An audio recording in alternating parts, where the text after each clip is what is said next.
করে পা সোজা তুলে পায়ের পাতা টান টান। হাই, আমি ডক্টর দেমিনা, আপনাদের physio fitness and rehab expert. আজকে আমাদের সাথে আছেন মিসেস ডাইন। আসুন জেনে নিই উনি কোথা থেকে এসেছেন। আন্দোল হাওড়া। ওকে, আন্দোল হাওড়া। কিভাবে এলেন আপনি আমাদের কাছে? ফেসবুক থেকে এসেছেন। আচ্ছা, কি সমস্যা বলুন তো? আমার দুটো হাঁটুর প্রবলেম আর এই টেনিসের। ওকে, টেনিসের প্রবলেম আর প্রচুর ওষুধ খাচ্ছিলাম। এখানে ওষুধ খেয়ে ট্রিটমেন্ট নয় বলেই আমি এলাম। ওকে ওকে, উনি ওষুধ আর খেতে চান না, আর চাইলে কমপ্লিটলি যাতে কিওর হয়ে যান সেই জন্যই উনি এসেছেন অস্টিওআর্থ্রাইটিস নিয়ে। মাঝে মাঝে কিন্তু ওষুধ খেলে যে ব্যথাটা কমে, কিন্তু কিছুদিন পরে আবার ব্যথাটা চলে আসে, আর এলে তারপরে আর এত ইজিলি যায় না। অস্টিওআর্থ্রাইটিসে হাড়টা ক্ষয় হতে থাকে। এবারে হাড়টা ক্ষয় হতে থাকলে কিছু এক্সারসাইজ করে কিন্তু আমরা এই হাড়ের ক্ষয়টা কিছুটা হলেও কমিয়ে দিতে পারি, তার সাথে সাথে ব্যথাটাও একটু কমাতে পারি। তার সাথে কিন্তু কি এক্সারসাইজ করে আমরা এরকম হাড়ের যে ক্ষয়টা হয়ে যাচ্ছে সেটা একটু কমাতে পারি। এরকম একটা ওজন নিয়ে আপনাকে পায়ে বাঁধতে হবে। যে পাটায় আপনার ব্যথাটা বেশি ওটা দিয়ে শুরু করছি। বাঁদিকে ওনার ব্যথাটা বেশি, এদিকে ওজনটা বেঁধে দিলাম। আসলে এই ব্যথা যদি অনেকদিন থাকে, মাসল গুলো একটু উইক হয়ে যায়। মাসল স্ট্রেংথেনিংটা খুবই দরকার। মাসল স্ট্রেংথেনিংটা আমরা এই ওজন বেঁধেই করতে পারি। 1 কেজি ওজন, 1 কেজি ওজনটা এইভাবে বাঁধলাম। বেঁধে এবারে আপনাকে সোজা পাতা তোলা। দেখুন তো তুলতে পারছেন কিনা। তুলুন, ভেরি গুড। এই পায়ের পাতা টান টান। এটা হচ্ছে ফার্স্ট এক্সারসাইজ।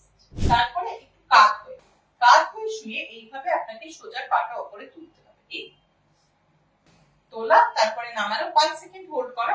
শুরুতে 10 হোল্ড করতে হবে না, 5 সেকেন্ড হোল্ড করা। সোজা তুলছি, হাঁটু সোজা থাকছে, পাটা রিল্যাক্স থাকছে। 5 সেকেন্ড হোল্ড করছি, নামিয়ে দিচ্ছি।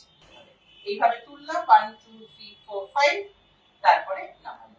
এবার আপনি একটু উঠে বসুন। হাত দুটো একটা করে পা সোজা তুলে পায়ের পাতা টান টান।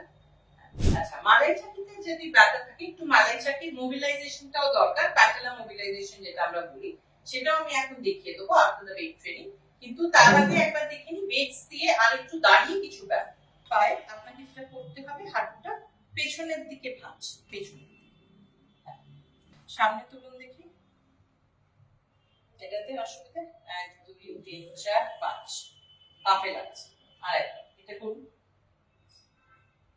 1 2 3 4 5। যদি আপনার হাতটা পেছনে নিয়ে যেতে অসুবিধা হচ্ছে, যদি পেছনের ভাঁজটা হচ্ছে না, তাহলে আগে সামনে থেকে শুরু করুন। সামনের ভাঁজটা আগে আপনাকে করতে হবে। পেছনটা, হ্যাঁ, সামনেটা আগে করে দেখুন। 1 2 3 4 5 এইভাবে রাখলেন। এবার পেছনে করে দেখুন ব্যথা লাগছে কিনা। 1 2 3 4 5। আচ্ছা, ঠিক আছে। এবারে দেখুন তো এই আঙ্গুলের উপরে দাঁড়ানো। আঙ্গুলের উপরে দাঁড়িয়ে দেখুন। 1 2 3 4 5।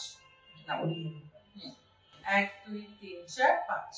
ওজন বাঁধা অবস্থায় আপনাকে এইভাবে অ্যাঙ্কেলের উপরে, মানে অ্যাঙ্কেলটাকে স্ট্রং রাখার জন্য টোজের উপরে দাঁড়ানো, 10 সেকেন্ড হোল্ড করা, ছাড়া। এইভাবে এই এক্সারসাইজগুলো আপনাকে একটু করতে হবে। এছাড়া আপনাকে কিছু প্যাটেলা মোবিলাইজেশন করলেও ভালো হয়। প্যাটেলা মোবিলাইজেশন করলে কি হবে, ওই প্যাটেলার উপরে যে ব্যথাটা সেটাও কিন্তু অনেকটা কমবে। প্যাটেলা মোবিলাইজেশনটা, এই যে মালাই চাকিটা, এটা এইভাবে আপনাকে ধরতে হবে। ধরে এই, তারপরে উপর নিচে, উপর নিচে। মালাই চাকিটা নড়ছে, বুঝতে পারছেন? ডান থেকে বাঁ দিকে, ডান দিকে ফেলবেন, বাঁ দিকে ঠেলবেন। আপনাদের যদি এরকমই হাঁটুর সমস্যা থাকে যেটা সলভ হচ্ছে না, অনেকদিন ধরে, অনেক বছর ধরে রাদার ওষুধ খেয়ে যাচ্ছেন, কোনো প্রবলেম সলভ হচ্ছে না, হাঁটুর ব্যথাটা যাচ্ছে না, মাসলটা খুব উইক লাগছে, তাহলে কিন্তু ডেফিনেটলি আপনাদেরকে ওয়েট ট্রেনিং করতে হবে। ওয়েট ট্রেনিং একমাত্র উপায় যেটাতে আমাদের মাসলটা স্ট্রং হয়। হাঁটুটা একটু স্ট্রং হলে দেখবেন অটোমেটিক্যালি মাসলটা যদি স্ট্রং হয়, আপনার জয়েন্টটাকে একটু, জয়েন্ট স্পেস যেটা কমে যায় সেটা কিন্তু ওটা বাড়িয়ে দিতে পারে থ্রু ওয়েট ট্রেনিং। সেটা একমাত্র possible only weight training, resistive training. 1 kilo ওজন দিয়ে আমরা শুরু করাই, আর যদি সেটা ডিফিকাল্ট হয় তাহলে আমরা 1/2 কেজি ওজন দিয়েও শুরু করাই। যদি আপনাদের এই প্রবলেমটা সলভ হচ্ছে না, তাহলে কিন্তু ওয়েট ট্রেনিং একবার শুরু করে দেখুন, ডেফিনেটলি আপনারা রেজাল্ট পাবেন। আর যদি তারপরেও কোনো মনে হয় যে এটা ইমপ্রুভ করছে না, তাহলে ডেফিনেটলি আপনারা আমাদের কাছে আসতে পারেন, দ্য কিউ ফিজিওস। আমরা আপনাদেরকে গাইড করব কিভাবে আপনাদের এই সমস্যা থেকে আপনি বেরিয়ে আসতে পারেন, স্পেশালি অস্টিওআর্থ্রাইটিস নিতে যদি আপনার প্রবলেম থাকে, বা যে কোনো পেইন রিলেটেড ইস্যু থাকলে আমাদের ইনফরমেশন গুলো, ওয়েবসাইট গুলো দেখবেন যে আপনাদের যে নিচে যে একটা কলাম যাচ্ছে, সেখানে আমাদের নাম্বারস আছে, সেখানে আমাদের ওয়েবসাইট আছে, সেই ডিটেলসটা আপনারা দেখে কল করতে পারেন for consultation, for the Q Physios consultation. এখানে আমাদের কিউ ফিজিওস এর নাম্বার আছে, সেটাতে কল করুন, আমাদের কাছে আসুন, আমরা ডেফিনেটলি আপনাদেরকে হেল্প করবো এই প্রবলেমস গুলো থেকে বেরিয়ে আসতে।